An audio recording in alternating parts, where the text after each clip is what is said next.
Hello and welcome to the channel.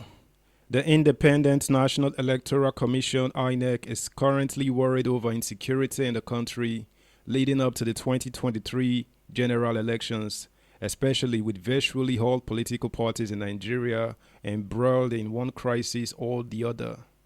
Subscribe, like, share, and comment. Thank you. INEC worries over insecurity as crisis stall APC, PDP, LP campaigns. 2 weeks after the ban was lifted for presidential candidates to begin campaigns for February's elections, the three leading political parties, All Progressives Congress APC, People's Democratic Party PDP, and Labour Party are still in a fix over the composition of their presidential campaign councils PCCs, slowing down what was anticipated to be a hectic season of rallies. Of the three, PDP on Monday went ahead to flag off its presidential campaign in Uyo, Akwa Ibom State, despite the crisis. But development last night indicated that the party has placed an indefinite strike suspension on its presidential campaigns in a bid to achieve faster and sustainable reconciliation among its warring members. The Uyo flag-off was boycotted by the G5 members, Governors Nyesom Wike, Rivers, Samuel Hotom, Benue, Seyi Makinde, Oyo, Ifeanyi Ugwuanyi, Enugu, and Okezie Ekpeazu, Abia, as the Wike camp resolutely stood by its decision to stay off the campaigns until their demand is met, that the PDP national chairman, Iyorchia Ayu, be made to resign to pave way for acceptable reconciliation. According to the timetable for the campaigns, the party was supposed to be in Kebbi State yesterday and moved to Zamfara State today. All these have now been suspended indefinitely. It emerged yesterday that following failed attempts to resolve the matter, the PDP presidential candidate Alhaji Atiku Abubakar prevailed on the PCC and party leadership to suspend further campaigns to allow for more practical steps to be taken towards resolving the crisis.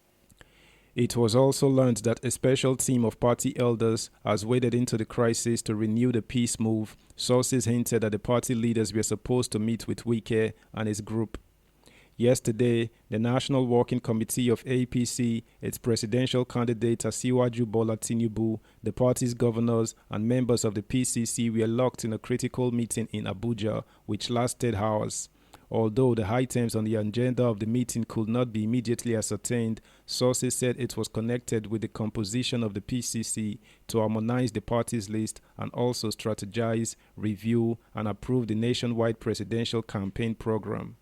Recall that release of a PCC list with the governor of Plateau State, Simon Lalong, as Director General had elicited discordant tunes in the party. The governors, led by the chairman of the Progressive Governors Forum and governor of Kebbi State, Abubakar Bagudu, and the APC national chairman, Abdullahi Adamu, had raised the alarm on the composition of the council, prompting the party to postpone the inauguration of the PCC. Meanwhile, the APC-PCC has faulted claims by opposition parties that it has perfected a plot to deactivate the Bimodal Voter Accreditation System, BVAS, from the server of the Independent National Electoral Commission (INEC) in the 2023 poll. It also said there was no iota of truth that it was bent on stopping the electronic transmission of results at the poll. APC-PCC Director of Public Affairs Festus Keyamo noted that the claim spoke volumes that their candidates cannot withstand Tinubu. He noted, "Those who are sensing defeat are already looking for reasons for that defeat. But I can tell you that it is one of the excuses they are trying to generate to accommodate their defeat because they know that defeat is imminent." The Director of Strategic Communications, Femi Fanikayode, speaking at the meeting, said, "All we did today was to review the draft of our manifesto. Our candidate is not the type that operates on its own. He carries everybody along. He presented a draft of the manifesto to all stakeholders that looked at it, and guess what? Almost all the stakeholders gave the draft a 90% pass mark. We can't give you the content because we are not going to take it away from our candidate. He is going to present himself before Nigerians on a particular date and occasion. We have set up a small committee charged with the responsibility of reducing the manifesto documents to major highlights in message form. We will sell to even the market women and street traders in the most simple language." On when the PCC will be formally inaugurated, he said, "Since Mr. President is the chairman of the PCC, we are going to take his diary into consideration in picking and choosing the date. However, we have all virtually agreed to hit the street very soon. We have accommodated all the interest groups in the campaign list. There was virtually no disagreement in the meeting today." Also yesterday, LP dismissed the 1,234 names released to spearhead the Peter Obi and Yusuf Baba Ahmed PCC.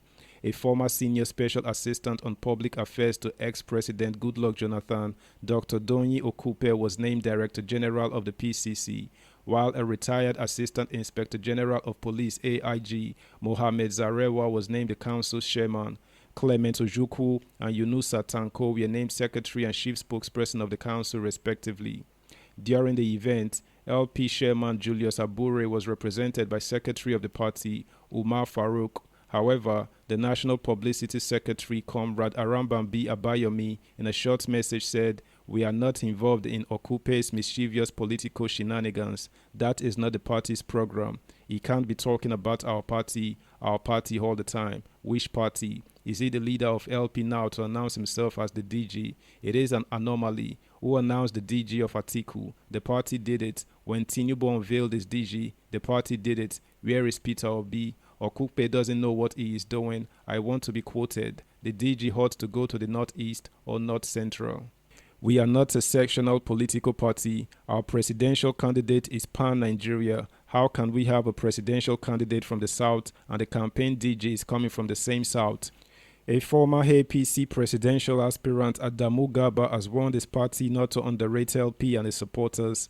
Garba said this on Wednesday via his verified Twitter handle in a reaction to Lesotho's new party, Revolution for Prosperity, RFP, that won majority seats in the parliamentary election in the South African country. INEC has, however, raised concerns about security challenges in the country, especially in the southeast and northwest, ahead of the 2023 general elections. The commission said the security situation in both regions was a major threat to the successful conduct of the elections. INEC chairman Professor Mahmoud Yakubu raised the concern at an event organized by the National Endowment for Democracy (NED) and the International Foundation for Electoral Systems (IFES) at the NED headquarters, Washington, D.C., United States of America. Yakubu's remarks at the event was made available to journalists in Abuja on Wednesday by his chief press secretary, Rotimi Oyekami. Yakubu said the commission was worried about the security of its officials, voters, and the materials to be deployed, noting that without them, we cannot conduct elections. Are there concerns about the 2023 general election? I'll be the last to say there are no concerns. The first concern is the perennial issue of insecurity in different parts of the country, compounded by the traditional issues of thuggery during elections organized by some of the political actors. I say it is a perennial issue because at the end of the day, it is nothing new. That's the news, guys. Thanks for tuning in. Bye.